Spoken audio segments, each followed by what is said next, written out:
है ना दोस्तों कि इंसान अपनी ज़िंदगी में जितने भी शौक़ होते हैं उन शौक़ को पूरा करने के लिए हर तरह के हथकंडे अपनाता है और उस हथकंडे के बीच अगर कोई अपना आ जाए ठीक उसको अपने आगे कभी गिनता ही नहीं है। लेकिन आज की घटना में जो होगा इसके बाद आप नहीं सोच पाएंगे क्या इंसान ऐसे कर्म करने के लिए अपने परिवार को भी दांव पे लगा लेता है।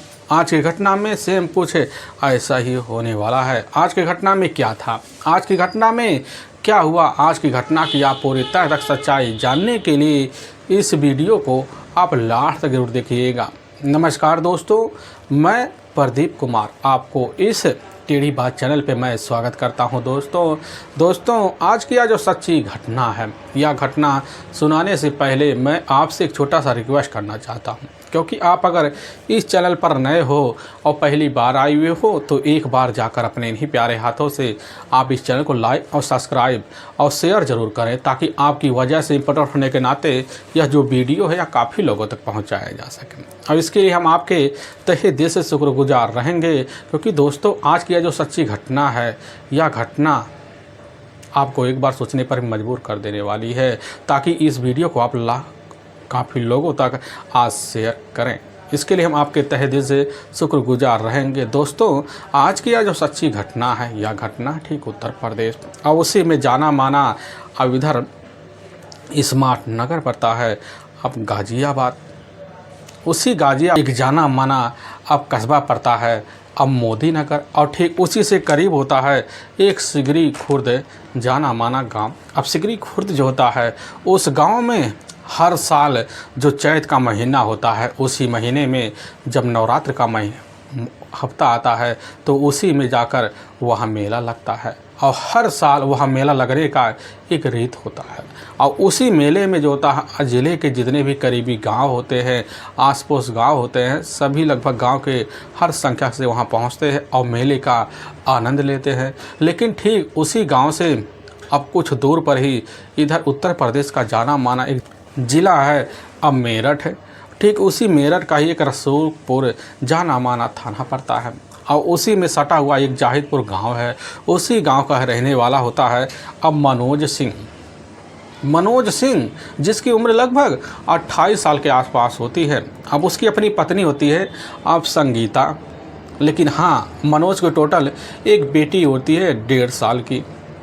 अब मौके पर मनोज भी होता है, अपने घर में रहता, लेकिन जब उसको पता चलता है कि ठीक गाज़ियाबाद का जो मोदी नगर पड़ता है उसी में ही, सिगरी खुर्द में ही मौके पर इस साल भी मेला लगा हुआ है, तो मेला देखने के लिए वह ललायत उड़ता है। अपनी पत्नी संगीता के पास जाता कहने लग जाता है कि संगीता क्यों ना चले हम बच्चों के साथ मिलकर वहाँ सिगरी खुर्द मेले का आनंद लिया जाए, और बार बार जिद करता है। लेकिन इसकी जो बात होती है जाकर इधर मनोज अब अपनी माँ के सामने रख देता। उसकी जो माँ होती है यानी संगीता की अपनी सास, संगीता के पास आती कहने लग जाती कि बहू जब बेटा इतना जिद कर रहा है तो तुम भी मेला देखने चली जाओ, और बच्ची को लेकर उसको भी वहाँ आनंद आ जाएगा। अब इस तरह की बात जब बहू सुनती कहने लग जाती कि ठीक है माँ जी, अब हमें कब चलना है। और यह बात जब खुद जाकर इधर मनोज सुनता कहने लग जाता है कि तुम्हें अब 6 अप्रैल को चलना है और सुबह 9 बजे आराम से तैयार होकर साथ चलेंगे। अब इधर संगीता यह बात सुनती शाम के टाइम में अपना सारा व्यवस्था कर लेती है, और जैसे 6 अप्रैल का दिन आता है तो सुबह के 9 बजे के आसपास का टाइम होता है, तो उसी वक्त इधर मनोज के साथ और संगीता के साथ इधर 1.5 साल की बच्ची एक साथ मेला देखने के लिए अब इधर बस पकड़ते हैं। अब बस पकड़ते ही अब सीधा मेरठ से अब गाज़ियाबाद के लिए रवाना हो जाते हैं, और वहाँ से ही मोदी नगर पहुँच जाते हैं। लेकिन कुछ मिनटों का सफ़र तय कर सिगरी खुर्द के मेले में शामिल हो जाते हैं, और जब पहुँचते एक तो रविवार होने की वजह से वहाँ काफ़ी ज़्यादा भीड़ होता है। अब मेले का आनंद जो होता है तौ तरीके से अब बच्ची सहित दोनों लेते हैं, और मेले में जाकर इधर खुद संगीता अपने घर वालों के लिए भी कुछ सामान खरीदती है और अपने मायके वालों के लिए भी कुछ सामान खरीदती है, और बच्ची जो होती है तौ तरीके से वहाँ झूले का काफ़ी आनंद भी लेती है। अब लेकिन इधर मेला देखते देखते न जाने कब शाम का माहौल बन जाता है, पता ही नहीं चलता है। लेकिन मेले में इधर अब मनोज जो होता है बच्ची को लेता संगीता से कहने लग जाता कि तुम इसी दुकान पर मिठाई ले लो, हम तुम्हारा वहाँ थोड़ी दूर पर इंतज़ार कर रहे हैं। अब मनोज उस बच्ची को लेता है और लेने के बाद थोड़ी दूर पर वहाँ खड़ा हो जाता है, लेकिन वहाँ खड़े खड़े उसको 1 घंटे का वक्त बीत जाता है। सोचने लग जाता है कि संगीता मिठाई ले रही है या तो वहाँ बनवा रही है। ये सब सोच साच कर मनोज दोबारा हलवाई की दुकान पहुँचता है, देखता है तो वहाँ पर संगीता नहीं दिखाई देती, जिसकी वजह से वह बड़े में पड़ जाता कि आखिर संगीता अब कहाँ चली गई। मनोज और बच्ची को हालत को देखता है। बच्ची जो थी माँ माँ कहकर बार बार अपने पिता से अब इधर माँ से मिलने की गुहार लगाती है। अब इधर मनोज उस बच्ची को लेता पूरे मेले भर अपनी पत्नी की तलाशी करता है, काफ़ी जगह खोजबीन करता है, पूरे मेले के हर कोना कोना खोज लेता है, लेकिन संगीता के बारे में अब कुछ अता पता नहीं चलता है। अब इधर रात का लगभग 8 बजे के आसपास का टाइम हो जाता है, तो उसी वक्त सोच लेता कि हो सकता है संगीता हमसे पहले अब यहाँ से निकल गई हो और हमें अब घर चलना चाहिए। वहाँ से मनोज अपने घर अब इधर जाहिदपुर चलाता है, लेकिन पूरी रात बीत जाता है, संगीता अब लौट के नहीं आती। सुबह उठने के बाद ठीक जोता है, अब मोदी नगर पुलिस थाने पहुंच जाता है। वहां के इधर थाना प्रभारी होते हैं अब दीपक शर्मा, उन्हीं के सामने खड़ा हो जाता है, कहने लग जाता कि हम जोता है कल सुबह मेला देखने के लिए इधर से खुर्द गए हुए थे, हमारी जो पत्नी होती है उसी मेले में से ना जाने कहाँ चलेगी, उसी का कुछ अता पता नहीं चल रहा है। थाना प्रभारी इधर दीपक शर्मा जो होते हैं मनोज की एक एक बात सुनते, सारी जानकारी लेते हैं और लेने के बाद जो होता है अब इधर संगीता का ही अब गुमशुदा का मुकदमा दर्ज कर लेते हैं और समझा बुझा कर एक फ़ोटो और मोबाइल नंबर लेकर वापस घर भेज देते हैं। लेकिन उसी बीच की जो जानकारी होता है अब मनोज अपने ही ससुर जयपाल को सिंह को दे देता है और जैसे ही खबर देता है तो उसी वक्त जयपाल सिंह जो होते हैं तुरंत मोदी नगर पहुंच जाते हैं और पुलिस के सामने बेधड़क चीखती आवाज़ में कहने लग जाते कि साहब हमारी जो बेटी है वह संगीता सरल तरीके से गायब नहीं हुई, बल्कि उसे हमारा अपना दामाद मनोज ने और उसके परिवार ने मिलकर अपहरण के तौर पर कहीं गायब किया है। उसके साथ कुछ अनहोनी अब जरूर हुई हुई। यह बात जैसे ही दीपक शर्मा सुनते कहने लग जाते हैं क्या बात है जयपाल सिंह, आप अपने दामाद से इतना ज़्यादा खफा क्यों हैं? तो जयपाल सिंह कहने लग जाते कि साहब हमारी जो बेटी है ना, हमारी बेटी को उसके ससुराल वाले काफ़ी सालों से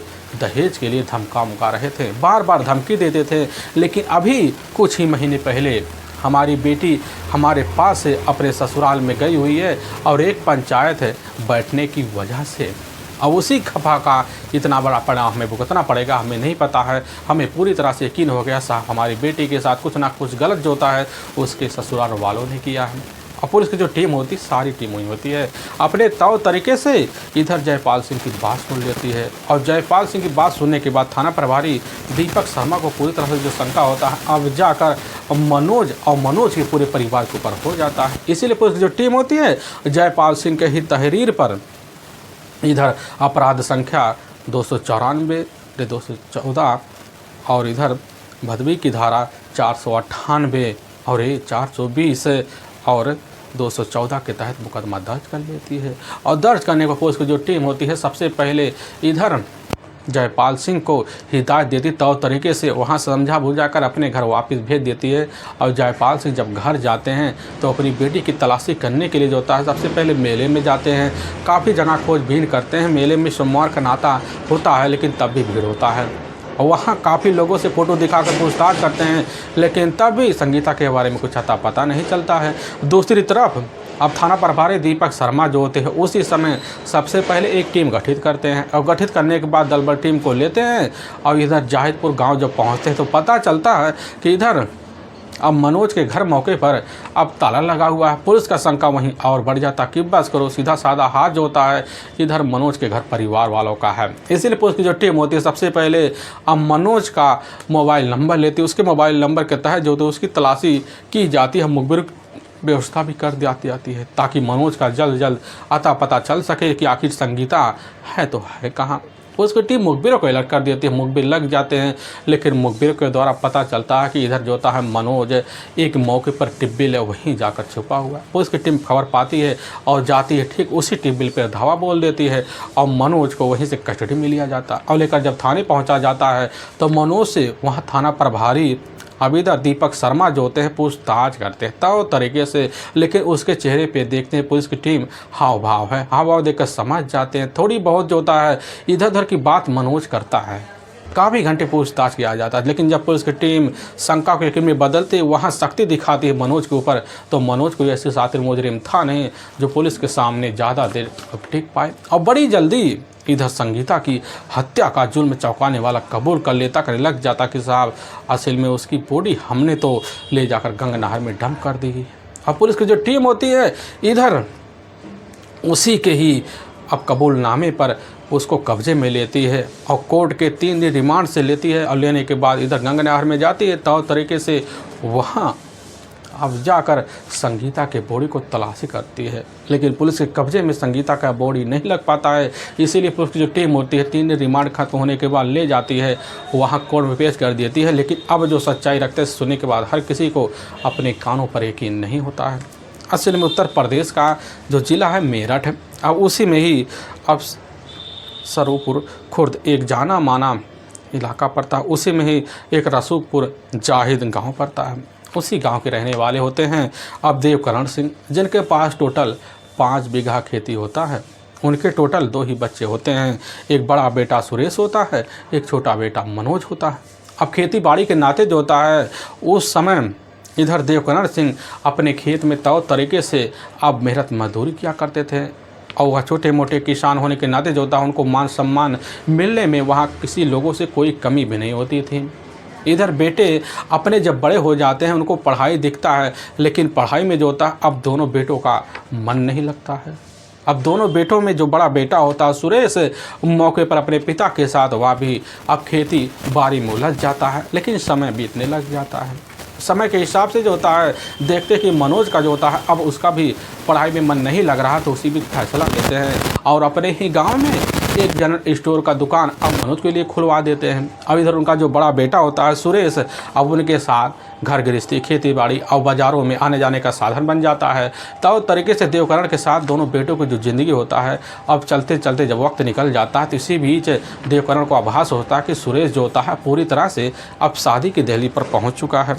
तो इधर अब सुरेश के लिए मौके पर अब लड़की की तलाशी करते हैं, काफ़ी जगह खोज खबर दे देते हैं, बड़े बड़े रिश्तेदारों को भी इसकी सूचना मिल जाता और रिश्तेदार जब खबर पाते हैं तो अपने हिसाब से अब इधर सुरेश के लिए लड़की लेकर पहुंच जाते थे। लेकिन काफ़ी महीने बीत जाने के बाद अब सुरेश को ठीक जो था बुलंदशहर का एक शायद करवा पड़ता है।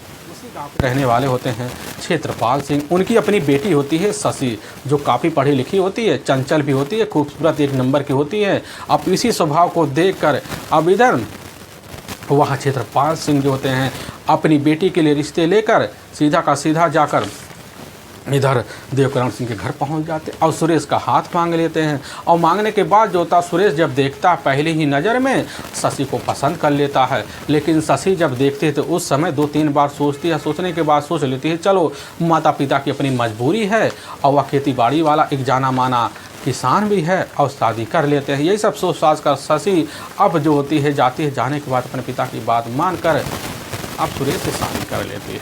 लेकिन अपने ससुराल में जब शशि पहुंचती है तो उसके खूबसूरती का लोग तारीफ़ों का पुल बांध देते हैं, क्योंकि भाई शशि इतनी खूबसूरत और चंचल भी थी, उसकी मुस्कुराहट अलग होती है, कुछ बयां और करती है। सारे नज़ारों को देखकर वहाँ जितनी भी औरतें पहुँचती इधर दुल्हन दिखाई में देखती और देखने के बाद भाई इधर उसके ही सास ससुर के सामने काफ़ी सारे तरीक़े को पुल बांध देती। लेकिन सुरेश जो होता थोड़ी बहुत सावलापन होता है, हट्टा कट्टा भी होता है। यही सब देख दाख कर इधर शशि अपने आप को वहाँ सुरेश के लिए काफ़ी थका महसूस करती है। वह सोचने लग जाती है कि हमारी जो ज़िंदगी है अब सुरेश के सामने आकर पूरी तरह से तहस नहस हो गया था, क्योंकि शशि की अलग ही कल्पना होती है कि शादी के पहले सोचती थी कि हर बार अपनी जो शादी होगी वह एक नौजवान हट्टा कट्टा खूबसूरत युवक से होगा और बन ठहरने वाला होगा और हमें मार्केट ले जाने वाला होगा। यही सब सोच शशि अपने सपने बुने बैठी थी। लेकिन तब मुझे पता चलता है जब अपने ही ससुराल पहुंचती है, अपने पति के सामने पड़ती है, लेकिन अपनी ज़िंदगी का भाग्य समझकर अब उधर शशि जो होती सुरेश के साथ रहने के लिए अपने पतिव्रता धर्म में पड़ जाती है। अब धीरे धीरे वक्त जो होता निकलता है, अब निकलने के बाद धीरे धीरे समय तो बीतता है। अब इसी बीच अपने पति को अपनी उंगलियों पे नचाना शुरू कर देती है। लेकिन सुरेश था एक पत्नीव्रता, जिसकी वजह से अब अपनी पत्नी की हर बात मानता है। बाजार जाता खाने पीने की बात लेकर और कुछ ज़रूर ले आता था और शशि को यही थोड़ी बहुत मन भा जाता था। लेकिन समय तो बीतने लग जाता है। समय के हिसाब से जो होता है, अब सुरेश जब कभी भी खेत में जाता और जब शाम को लौटता, शाम को लौटने के बाद जो होता थका हारा चारपाई पर जाता और खर्राटे भरना शुरू कर देता। और खर्राटे की वजह से शशि पहुँचती अपनी ज़रूरत को ना देखती तो उसी वजह उसके मन में मुटाव शुरू हो जाता है और काफ़ी सारे तकरे भी तकरार शुरू हो जाते हैं। लेकिन सिलसिला जो होता है हर रात का बन जाता है। लेकिन समय अब बीतने लग जाता है। लेकिन इसी बीच शशि को आभास होता है घर में जो अपना देवर है मनोज, वह तो हमारे पति से भी काफ़ी स्वस्थ है और खूबसूरत भी है, क्यों ना उस पर थोड़ी बहुत नज़र गड़ाया जाए। यही सब सोच साच कर शशि जो होती है उसी समय जब काफ़ी सोच विचार करती है, उसके ही मन में एक बात बहुत बुरी तरह से अब बैठ जाता। सोच लेती है जब से इस ससुराल में हम उतरे हुए तब तक मनोज हमारे पीछे जो होता है आए दिन पड़ा हुआ है, कोई ना कोई कनकिया दिखाता रहता है। तो उसी वक्त इधर शशि अब अपने ही देवर मनोज के ऊपर पहरा लगाना अब शुरू कर देती है। आए दिन जो होता है उस पर नज़रें गड़ाना शुरू कर देती है, क्योंकि मनोज जो होता है जब से अपनी भाभी को अपने ही घर में दहलीज में उतरते हुए देखा था तब से तो वह खूबसूरती का पूरी तरह से मनोज दीवाना हुआ था। क्योंकि जब कभी भी एक अवस्था एकांत देखता तो मनोज अपनी टक्की लगाकर अपनी भाभी शशि के ऊपर नजर गड़ाए अब बैठा रहता था। लेकिन उसी दिन से आभास होने के बाद इधर शशि जो होती है जब कभी भी अपने देवर को घर में देखती तो देवर होने के नाते, भाभी देवर का रिश्ता होने के नाते हंसी ठिठोले तो और बढ़ जाते हैं। लेकिन जब कभी भी मनोज हंसी ठिठोले का हद बढ़ाता तो उसमें और प्रोत्साहन जो होता है शशि दे बैठती। वह सोचती कि पहले हमारा देवर हमारे सामने जो होती है अपना चाहत का इजहार करे। लेकिन शशि यही सोचकर तो बैठ जाती है। लेकिन इधर मनोज जब कभी घर में पहुंचने के बाद शशि जो होते हैं अपने अवस्था को वो नज़ारा दिखाती जिस नज़ारा को देखकर अगर शायद मनोज के दिल में कुछ और चाहत पैदा हो जाए, इजहार कर सके। यही सब सोच साच कर मनोज जब कभी घर में होता तो शशि सामने पहुंचती और काफ़ी तौर तरीके वाला हंसी ठिठोले करती। और लेकिन हद तब गुजर जाता जब हंसी ठिठोले का हद सारी सीमाएँ खुद जो होता है अब शशि पार कर जाती। लेकिन शशि यही ठान के बैठी थी कि पहले हमारे सामने हमारे प्यार का जो इजहार होता है अब मनोज करे, ताकि आदमी इसमें पहली नज़र में बैठ जाए। यही सब सोच कर लगी तो पड़ी होती है। और तभी एक दिन जैसे पता चलता कि सुरेश जो होता मौके पर आज खाद लेने के लिए बाजार गया हुआ है तो उसी वक्त अपनी दुकान मौके पर अब इधर मनोज बंद कर देता है और घर के अंदर चला जाता है। और उसी समय उसकी जो अपनी भाभी होती है शशि घर में अकेली होती हैं और घर में जाने के बाद उसके जो नज़र होते हैं शशि पर एकाएक पर शशि देखती करने लग जाती कि देवर जी क्या बात है, आज दुकान बंद करके लग रहा तुम यहाँ बड़ी जल्दी चले आए। आखिर दुकान पे कोई ग्राहक जब आएगा तो तुम्हारा इंतज़ार तो करेगा। लेकिन उसी समय मनोज कहने लग जाता कि भाभी जी हमें आपका इंतज़ार काफ़ी महीनों से है, अब आपका इंतज़ार हम नहीं कर सकते। यह बातें जब सुनती शशि उसी समय अब इशारा मारती है। लेकिन कहते ना दोस्तों समझदार के लिए इशारा ही काफ़ी है। अब मनोज वह इशारा समझ जाता है। इशारा समझने के बाद हिम्मत अपने आप को वहाँ काफ़ी जगाने की कोशिश करता, जगा भी लेता है। क्योंकि इधर शशि जो होती तौर तरीके वाली बात करती जिसकी वजह से अपने प्यार का इजहार कर देता है। और जब इजहार करता शशि की उसी समय खुशी कोई ठिकाना रहता कहने लग जाती कि हम तो काफ़ी महीने सोच रहे थे कि तुम प्यार के इजहार जल्द से करो और हम अपनी ज़रूरतों को पूर्ण कर सकें। लेकिन मनोज अब जब यह बात सुनने के बाद काफ़ी सारे बात होते हैं, दोनों वहीं खड़े होकर एक दूसरे का ज़िंदगी भर साथ निभाने का वादा करते हैं। और शशि इशारा समझने के बाद मनोज को अपने साथ लेती है, अपने बेडरूम में ले जाती है। अपने ही सारे नाते रिश्ते तोड़ते हुए अपने ही देवर मनोज के साथ वहीं अब पति वाला धर्म निभा बैठती है। और दोनों के बीच रिश्ते पनपने के बाद जो था हर दिन चोरी छुपे अब रिश्ता चलना शुरू हो जाता है। लेकिन चलते चलते लगभग जो होता है कई महीनों का वक्त बीत जाता है। और इसी बीच इधर मनोज और शशि के प्रेम रिश्ते के बारे में अब जाकर मनोज के घर में सूचना फैल जाता है और फैलने की वजह से सुरेश भी बड़े में पड़ जाता है, जिसकी वजह सोचता है कि हमारे पास बस एक ही रास्ता दिख रहा है, क्यों ना चलकर अपने छोटे भाई अब मनोज की जो शादी होता है तौर तरीके से अब कर दिया जाए। यही सब सोच साच कर मनोज जो होता है अपने भाई के रिश्ते की मांग के लिए अपने अपने रिश्तेदारों में सूचना भिजवा देता है और भिजवाने की वजह से उसके जो रिश्तेदार होते हैं उसी समय अब अपने अपने तरीके से लड़कियों की तलाशी करते हैं। और तभी साल अब 2012 का वही जैसे ही अब जनवरी का महीना होता उसी जनवरी में इधर एक दोरला इधर परवाही का ही जाना माना इलाका पड़ता है। उसी इलाके के रहने वाले अब जयपाल सिंह होते हैं। उन्हीं की अपनी बेटी होती है अब संगीता। देखने में काफ़ी खूबसूरत भी होती है और चंचल भी होती है, लेकिन जैसे ही अब इधर मनोज के बारे में खबर पाते हैं खुद जो होता है जयपाल अपनी बेटी का रिश्ता लेकर अब जाकर पहुंच जाते। पहुंचने के बाद सुरेश से बात करते हैं। सुरेश से बात करने के बाद इधर उसकी अपनी जो पत्नी होती है शशि पूरी तरह से शादी के खिलाफ तो होती है और बार बार झगड़े की जिद करती है, जिसकी वजह से घर में देखती है पूरा परिवार हमारे ऊपर खपा हो चुका है। शशि वहीं झुक जाती है अपने देवर से उसी समय सारे सिके हुए रिश्ते तोड़ते हुए कहने लग जाते हैं कि तुम्हें शादी नहीं करना है, लेकिन मनोज समझता है परिवार में बदनामी की वजह से कहने लग जाता है कुछ दिन मामला है निपट जाएगा, फिर हम दोनों का रिश्ता तो बार बार चलता रहेगा। शशि उसी की वजह से उसका फैसला मान लेती और मनोज शादी के लिए हामी भर लेता। और ठीक जैसे ही 25 जनवरी साल 2012 होता है तो इधर मनोज और संगीता की शादी हो जाती है और संगीता खूबसूरत तरीके से अपने ससुराल में रहती है और कुछ महीने के अंदर रहकर अपने सास ससुर की सेवा में कोई कसर नहीं छोड़ती है और चंद महीने के अंदर जो होता है अपने जेठ तक का दिल जीत लेती है। लेकिन जैसे ही हफ्ते का वक्त बीतता है तो इसी बीच शशि देखती है कि आजकल मनोज का जो झुकाव है अपनी पत्नी की तरफ ज़्यादा हो चुका है और हमारे तरफ पूरी तरह से बेनखड़ हो चुका है। यही सब सोच कर शशि उसी समय मनोज के पास पहुंचती करने लग जाती है कि लग रहा तुम्हारा जो रास्ता अलग होने वाला है, लेकिन मनोज कह देता है क्या करें नई ज़िंदगी है। लेकिन उधर शशि बार बार दबाव मारती है कि अब नहीं जाना है और इधर पूरी तरह से अपनी भाभी के प्यार में पागल अब मनोज अपनी भाभी शशि की बात को मान लेता है और मानने की वजह से रात बिरात भी उड़ कर जो होता है इधर शशि के पास आता, फिर अपनी ज़रूरत को पूरा करने के बाद चला जाया करता था। वक्त जब गुजरता है तो इसी बीच जो होता है अभी दूसरी तरफ संगीता को आभास हो जाता कि आजकल ना जाने कैसे हमारा पति का बर्ताव हमारे लिए अब बढ़ रहा है। लेकिन खफा बीते बीते कुछ महीने का वक्त बीतता है तो इसी बीच अब संगीता टोटल एक बेटी की माँ बन जाती है और उस बच्ची का नाम काल्पनिक पूजा रखा जाता है और समय पूजा के साथ बीतने लग जाता है। लेकिन जैसे कुछ महीने का वक्त बीतता है तो घर में काफ़ी ज़्यादा झगड़े तकरार होना शुरू हो जाते हैं, क्योंकि वह होता है शशि के लिए।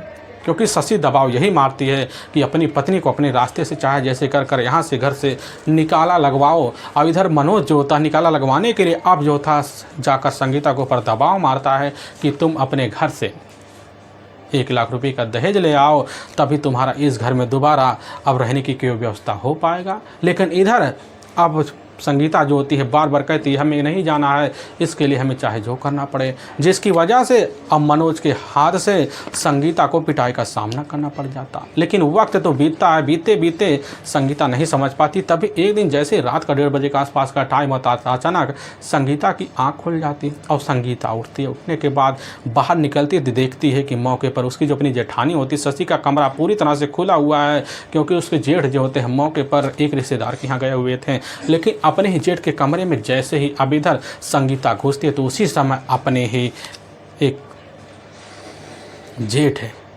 और साथ में अपने ही पति मनोज को बिन कपड़े के एक ही कमरे में देखती दंग सा रह जाती है। देखने के बाद बाहर आती है और अपने पति इधर मनोज से खुद संगीता झगड़ा तकरार करना शुरू कर देती है। लेकिन वहाँ अपना सारा सच्चाई अपने पत्नी के सामने खोल के रख देता है, जिसकी वजह से अब आए दिन झगड़ा तकरार बन जाते हैं। और वह बार बार यही कोशिश करता कि हमारी पत्नी हमें छोड़कर अब मायके चली जाए, जिसकी वजह से बहाना मारकर अब वह दहेज का ही मांग करना शुरू कर देता है। और मांग करते करते जब कुछ महीने का वक्त बीतता है तो इधर मनोज की वजह से संगीता भी परेशान हो जाती है।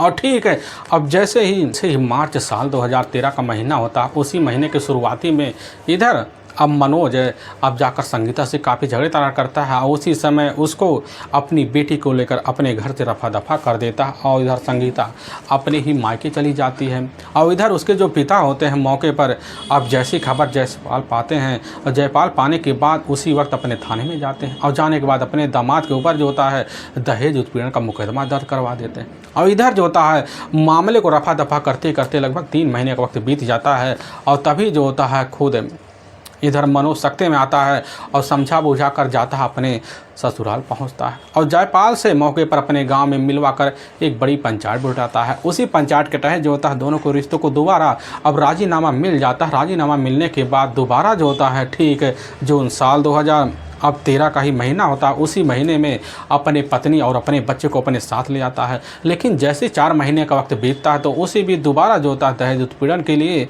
अब मनोज दबाव मारना शुरू कर देता है। वह सोच लेता है कि ताकि हमारी भाभी के साथ हमारा जो रिश्ता होता है बिना किसी रोक टोक के चलता रहे, हमारी पत्नी हमें छोड़ के चला जाए। और इसी बात को लेकर अब जो होता आए दिन अपनी पत्नी के साथ अब मनोज मार पिटाई करना शुरू कर देता। दोबारा वही सिलसिला दोहराने लग जाता और शाम के टाइम जब पहुँचता तो नशे में पहुँचता और इधर संगीता का पिटाई जरूर किया करता था। सिलसिला तो यूँ चलता था। लेकिन इसी बीच अब जो होता है मनोज और शशि दोनों समझ जाते कि आखिर यह कभी हमारी ज़िंदगी से रफा दफा नहीं होगी। अब दोनों मिलकर वहीं भी बड़ा खतरनाक फैसला ले लेते हैं और उसी फैसले के तहत अब जो होता है मनोज लग जाता है एक खतरनाक प्लान को अंजाम देने के लिए। और जैसे ही घटना से मात्र 1 हफ्ते का वक्त बचता है, बचने के बीच जो होता है संगीता से अब जो होता है मनोज बेहतराम प्यार दिखाना शुरू कर देता है। संगीता यकीन हो जाता कि बस करो, हमारे जो अपने पति हैं पूरी तरह से अपने रास्ते पर आ चुके हैं। और उसी वक्त से वह पानी में कोई कसर भी संगीता नहीं छोड़ती। और तभी अप्रैल का महीना होता है, साल 2014 का है। अब तभी उसी भी चैत्र का जो मेला होता है ठीक गाजियाबाद का जो मोदी नगर पड़ता है, अब उसी में ही सिकरी खुर्द पड़ता है गाँव। मौके पर वहीं मेला लगता है, हर साल लगा हुआ था, उसी वक्त भी लगा हुआ था। तभी मनोज खबर पाता है, उसको प्लान समझ में आ जाता है और अपनी पत्नी के सामने जाता है, कहने लग जाता है कि तुम्हें कल 6 अप्रैल साल 2014 का दिन है और मेला देखने चलना है और हम बच्चे के साथ चलेंगे और वहीं तौर तरीके से अपने सारे गिले शिकवे भुलाएंगे। लेकिन इधर जो होता वहाँ समझ जाती कि हमारे साथ कुछ वाहनोनी होगा, अपनी शंका जाहिर करती है। लेकिन वहाँ पर मनोज जो होता काफ़ी तरह के व्यवहार वाली बात कर लेता है और इसकी खबर जाकर इधर सासू माँ को लग जाता है। सासू माँ वहीं आती है, अपनी बहू को समझाती बुझाती है। वह भी अपने पति की बातों में आ जाती, वह नहीं समझ पाती कि आखिर मनोज के दिल में आज चल क्या रहा है। लेकिन जैसे ही अब 6 बजे के मतलब वही 6 अप्रैल का ही अब 9 बजे के आसपास का टाइम होता है, तो उसी वक्त अपने प्लान के तहत इधर मनोज संगीता और अपनी 1.5 साल बच्ची को लेता है और लेने के बाद ठीक जो होता है मेरठ से बस पकड़ता है और मोदी नगर पहुंच जाता है। वहां पहुंचने के मेले में शामिल हो जाता है, सिकरी खुर्द के पूरे मेले का आनंद लेता है। और जब आनंद ले लेता है और शाम का टाइम हो जाता है, देखता है अब रात बिरात होने वाला है, तो अपनी बच्ची को अपनी गोद में लेता है। 1.5 साल की बच्ची होती है। हम उस बच्ची को लेने के बाद बाहर निकलता है, संगीता भी वहीं आ जाती है और संगीता को वही बच्ची दे देती है और संगीता से बात करते करते और पैदल ही चल पड़ता है। लेकिन जैसे कुछ दूर पड़ता है, संगीता को ध्यान आता कि अरे यह जो रास्ता, या तो रास्ता हमारे ससुराल की तरफ जाता था, लेकिन दूसरी तरफ यह रास्ता क्यों हमें बतला रहे हैं। तो उस वक्त जब पूछताछ करती है तो मनोज कहने लग जाता है यहीं पास है जो गांव है, यहीं पर हमारा अपना दोस्त रहता है, उससे आज मिलना है, बहुत ज़रूरी है। या संगीता जब बात सुनती है उसी समय तैयार हो जाती है और अपने साथ है और पीछे लेते लेते अब इधर चित्तौड़ पुल के पास जो गंगनहर पड़ता है वहाँ पहुँच जाता है। पूरी रात का सन्नाटा होता है। अचानक उसी पुल पे खड़ा हो जाता है। उसी पुल पर 3-4 मिनट बाद पड़ता है और अपने 1.5 साल बच्ची को अपने गोद में से लेता है और उसी ज़मीन पर खड़ा कर देता है। और एकाएक जैसे ही संगीता मुंह मोड़ती है और गले में दुपट्टा लगाता है, फिर उसी को अपने हाथों से सहारा देता है, जिसकी वजह से संगीता हमेशा हमेशा के लिए वहीं दुनिया छोड़ के अब चली जाती है और गंगनहर में बॉडी को वहीं डंप करता है। 1.5 साल बच्ची अपनी माँ की सारी अवस्था को देखती वहीं चीख चिल्लाती है और इधर तुरंत लेकर घर पहुंच जाता है। घर पहुंचने के बाद सुबह का जब टाइम होता है, अपने प्लान के तहत थाने में पहुंचता, गुमशुदगी का मुकदमा दर्ज करवा देता है। लेकिन इधर जो होता है अब जाकर थाने में जयपाल सिंह को पूरी तरह से शंका के तहत अपनी इच्छा जाहिर कर देते हैं, जिसके ऊपर उसकी टीम को उसी वक्त शंका हो जाता है और शंका के मात्र 24 घंटे के अंदर जो होता है पुलिस की जो टीम होती है अब मनोज को अपने कस्टडी में लेती है और साथ में शशि और उसके पूरे परिवार वालों को कस्टडी में लेकर ले जाकर वहाँ के ही कोर्ट पेश कर देती है और सीधा का सीधा कोर्ट में अब जो सच्चाई निकाल कर इधर मनोज लाता है। सुनने के बाद तो हर किसी का कलेजा वहाँ हिल सा जाता है। पुलिस की टीम मनोज और उसके पूरे परिवार के ऊपर गंभीर मुकदमा दर्ज करके ले जाकर हमेशा हमेशा के लिए जेल की सलाखों के पीछे डाल देती है। दोस्तों, हमें इस घटना का सुनाने का जो उद्देश्य है किसी को दिल को ठेस पहुँचाना नहीं, बल्कि आपको यह बताना है कि आप जहाँ भी रहें आप सावधान और सतर्क जरूर रहें। दोस्तों, हमारे कुछ ऐसे व्यूअर हैं जो हमारे वीडियो को लगातार वॉच करते हैं, जिसमें बड़े ही प्यारे व्यूअर हैं दीपक कुमार ठाकुर मध्य प्रदेश उज्जैन के ही, और राम मूरत वर्मा उत्तर प्रदेश आजमगढ़ के ही, और दीपक सिंह जो उत्तराखंड नैनीताल के, और साथ में भरत कुमार सिंह जो उत्तर प्रदेश आजमगढ़ के ही रहने वाले हैं। इन सभी व्यूअर का हम तहे दिल से शुक्रगुजार रहेंगे और फिर मिलेंगे एक नए वीडियो के साथ। तब तक के लिए जय हिंद और जय भारत।